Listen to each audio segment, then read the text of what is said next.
Bonjour et bienvenue dans ce nouveau podcast de Pharaon Magazine.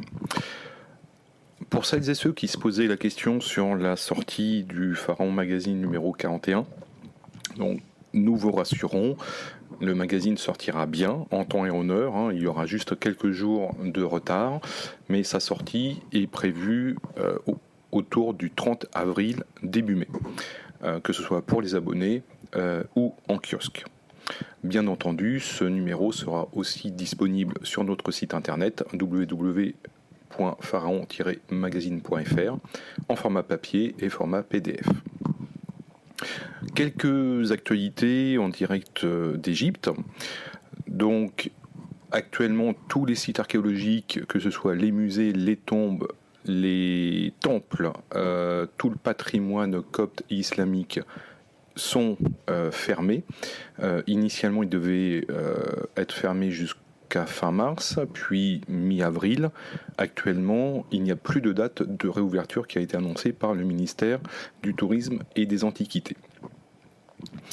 Concernant les vols réguliers ou par les charters, pareil, les vols entrant et sortant d'Égypte ont tous été suspendus, ainsi que l'activité des différents aéroports d'Égypte. Ce que l'on peut dire aussi, c'est l'actualité par rapport au musée. Donc le musée d'Hurghada a été récemment ouvert, même si actuellement il est fermé, mais quand le déconfinement, quand les sites archéologiques seront ouverts, donc il fera partie des réouvertures. Et concernant le grand musée, le futur grand musée près des pyramides de Gizeh, le ministère a d'ores et déjà annoncé que l'ouverture, alors partielle ou totale, c'est toujours le flou, n'aura pas lieu en 2020, mais en 2021. Par contre, le ministère n'a donné aucune date prévisionnelle de son ouverture. Ce que l'on sait actuellement, c'est que les transferts des objets continuent, l'aménagement et le chantier au Grand Musée continue, même s'il est en activité réduite actuellement. Mais en tout cas, le travail se poursuit. Et le travail se poursuit aussi au musée égyptien de la place Tahrir, donc le vieux musée, le musée historique du centre-ville.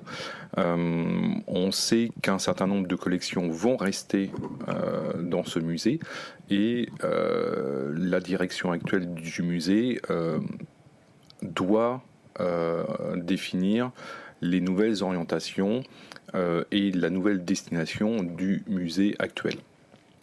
Ce que l'on sait, c'est qu'un certain nombre de pièces historiques des collections vont rester, comme la palette de Narmer a priori qui ne devrait pas changer de place.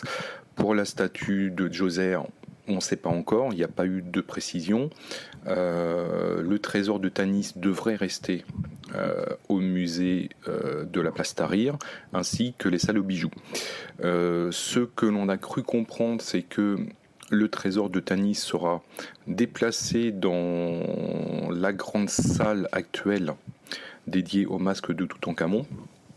Donc à voir comment ce trésor et tous ces objets vont se réorganiser dans ces nouvelles salles. Et on peut peut-être aussi espérer d'une part une meilleure visibilité des objets et surtout qu'un certain nombre d'objets sortent des réserves.